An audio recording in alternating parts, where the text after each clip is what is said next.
అక్కినేని నాగ చైతన్య సమంత జంట చాలా బాగుంటుందని ప్రతి ఒక్కరూ అభిప్రాయపడుతుంటారు. వారిద్దరూ ప్రేమించి పెళ్లి చేసుకున్న తర్వాత ఎంత పాపులర్ అయ్యారో, విడిపోయిన తర్వాత అంతకంటే ఎక్కువగా పాపులర్ అయ్యారు. వీరిద్దరూ విడిపోతారనేది అక్కినేని ఫ్యాన్స్ జీర్ణించుకోలేకపోయారు. అభిమానులందరికీ వీరి విడాకుల వ్యవహారం షాక్ కి గురి చేసింది. అయినప్పటికీ ఇప్పటికీ వీరిద్దరూ కలిసిపోవాలంటూ అభిమానులు కోరుకుంటూనే ఉన్నారు. తాజాగా సోషల్ మీడియాలో మరోసారి నాగ చైతన్య సమంత అభిమానుల మధ్య యుద్ధం నడుస్తుంది.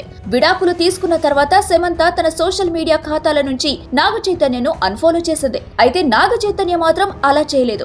ఇప్పటికీ సమంతను ఫాలో అవుతున్నాడు. ఇంతకంటే సమంత మీద ప్రేమ ఉంది అని ప్రత్యేకంగా నిరూపించుకోవాలా అని నాగ చైతన్య ఫ్యాన్స్ సమంత ఫ్యాన్స్ ని నిలదీస్తున్నారు. నాగ చైతన్య బంగారం లాంటి వ్యక్తి అని, నిజమైన ప్రేమంటే నాగ చైతన్యదే అని, చిన్న చిన్న కారణాలు అపోహలతో సమంత తొందరపడిందని నాగ చైతన్య ఫ్యాన్స్ కామెంట్స్ పెడుతున్నారు. విడాకులు తీసుకున్న తర్వాత పలు సందర్భాల్లో సమంత మాట్లాడిన మాటలు పరోక్షంగా నాగ చైతన్యను విమర్శించేవిగా ఉన్నాయి. కానీ ఏ రోజు నాగ చైతన్య నోరు తెరిచి సమంతను విమర్శించలేదని, 2 సందర్భాల్లో అయితే కొనియాడాడని గుర్తు చేస్తున్నారు. వీళ్ళిద్దరూ విడిపోయి 3 ఏళ్లవుతున్నప్పటికీ ఖచ్చితంగా కలిసిపోవాలని, వీరిద్దరి జంట బాగుంటుందని, ఇద్దరికి ఒకరిపై ఒకరంటే చెప్పలేనంత ప్రేమ ఉందంటూ ఇద్దరి అభిమానులు కోరుతున్నారు. పరోక్షంగా తననే అంటోందని నాగ చైతన్యకు అర్థమైనప్పటికీ ఇప్పటి వరకు చిన్న మాట కూడా మాట్లాడలేదని నాగ చైతన్య ఫ్యాన్స్ అంటున్నారు. వీరిద్దరూ తిరిగి కలుస్తారో, అలాగే ఉండిపోతారో, అసలు ఏం జరుగుతుందో చూడాలి మరి.